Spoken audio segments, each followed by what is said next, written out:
সম্মানিত দর্শক এবং শ্রোতাবৃন্দ, আমি ডক্টর আবুল কাশেম মোহাম্মদ মাহবুবুল্লাহ যশোরী বাংলাদেশি সেবা পার্টির পক্ষ থেকে আপনাদের সকলকে জানাই আসসালামু আলাইকুম ওয়া রাহমাতুল্লাহ।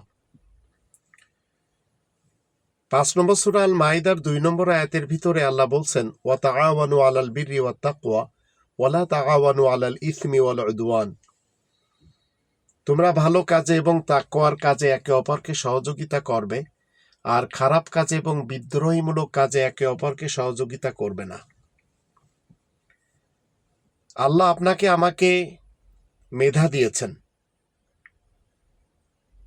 আপনার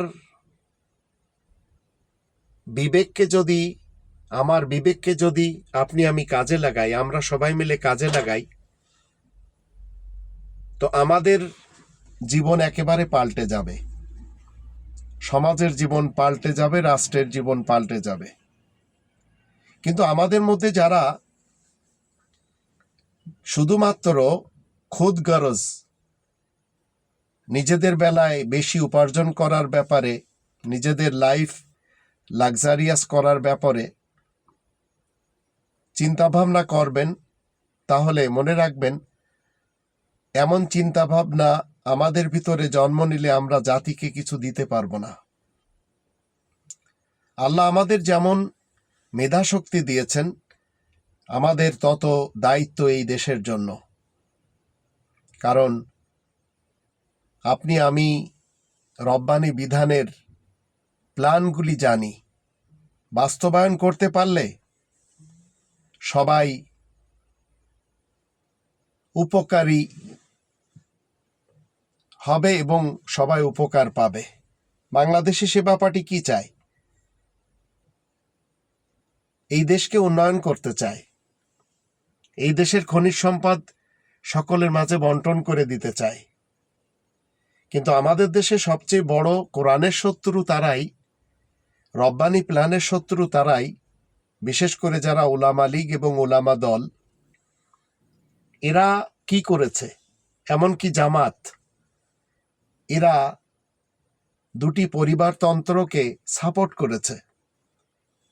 এরা তাদেরকে লুটপাট করার সুযোগ করে দিয়েছে। কিন্তু আপনারা কখনো কি চিন্তা করেছেন যে এই দেশটি তো সকলের জন্য? এখানে আমরা এই বাউন্ডারিতে আমরা যারা বসবাস করব, আমাদের দেশের খনিজ সম্পদ সব আমাদেরকে ভোগ করতে হবে। দুই ফ্যামিলির বা দুই পরিবারের লোকেরাই শুধু ভোগ করবে, আর লুটে পুটে খাবে। এটি তো আল্লাহ তাআলা কখনো ইচ্ছাও করেন না। আমাদের দেশে যে সমস্ত ধর্মজীবী মোল্লা এবং দুর্নীতিবাজ পলিটিশিয়ান, এরা এই জাতির ভাগ্যকে নিয়ে খেলছে। যেমন কিছু উলামায়ে কুফফার আমাদের দেশে রয়েছে, যাদের সংখ্যা 150 জন প্লাস। তারা কি করে?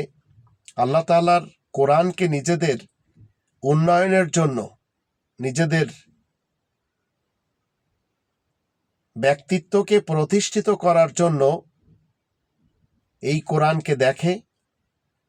তাই তারা বলে যে কোরআন হচ্ছে তাদের কাছে অপূর্ণাঙ্গ এবং এই কোরআনের জন্য লাগবে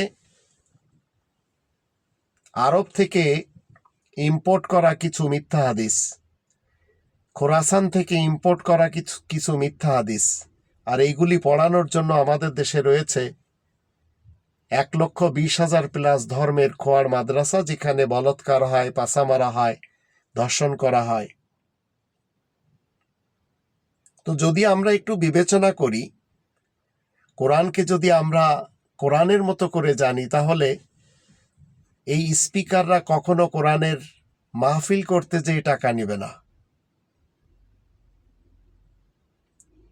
ঠিক দরবেশ বাবার মতো যারা বজ্জাত আমাদের দেশে জন্ম নিয়েছে, এস আলমের মতো লোকেরা জন্ম নিয়েছে, বসুন্ধরা গ্রুপের মতো যারা জন্ম নিয়েছে, এরা তো কখনো আপনাকে আমাকে মানুষের কাতারে যে আমরা দাঁড়িয়ে আছি এটি পছন্দ করবে না। কারণ তারা আপনাকে আমাকে গোলাম বানাতে পারলে তারা সুখে থাকবে। চরমোনায়ের পীর আজ বলেছে, কোরআন হলো শুভঙ্করের ফাঁকি। আর সুন্নাহ ফাউন্ডেশনের শায়েখ আহমদুল্লাহ বলেছে, কোরআন হাতাইলে কোনো কিছু পাইবা না, কোরআন হলো পাইকারি কথাবার্তার জায়গা। পলিটিশিয়ানদের অনেকেই বলেই চলেছে, বিশেষ করে মির্জা ফখরুল বলেছে, আমরা শরিয়া আইনে বিশ্বাসী না।